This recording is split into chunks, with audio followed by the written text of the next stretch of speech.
ვაშა გადაცემა თქვენთანაა. თენგიზ გოგოტიშვილთან ერთად. ვაშა მეგობრებო.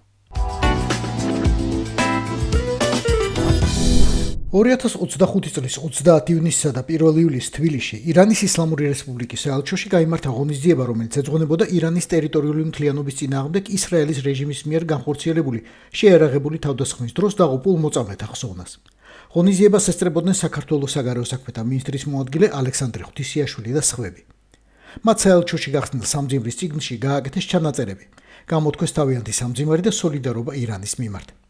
დიდ მადლიერებას უცხადებ ჩვენს მეგობრებსა და პარტნიორებს ამ რთულ პერიოდში გამოჩენილი მხარდაჭერისა და თანაგრძნობისთვის.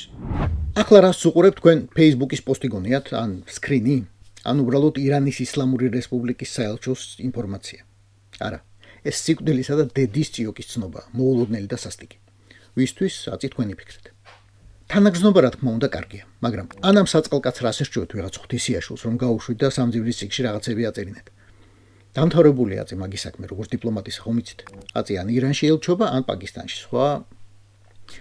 თუმცა, პროჭორილთა მსახური ვინმე ღვთისიაშვილის ბედი ახლა არავის აღლევს. ახლა საკითხავია, აწი რა იქნება.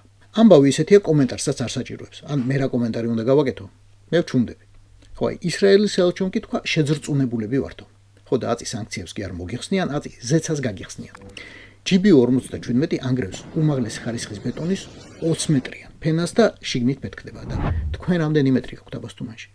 როგორც ერთი ნათელმხილველი ქალი დაწერს ერთ-ორ კვირაში, ხედავ სამძიმრის წიგნს, არა, ორ წიგნს. ერთი ირანის საელჩოშია და ის დაიხურა. მეორე კი გაიხსნა ქართული ოცნების ოფისში.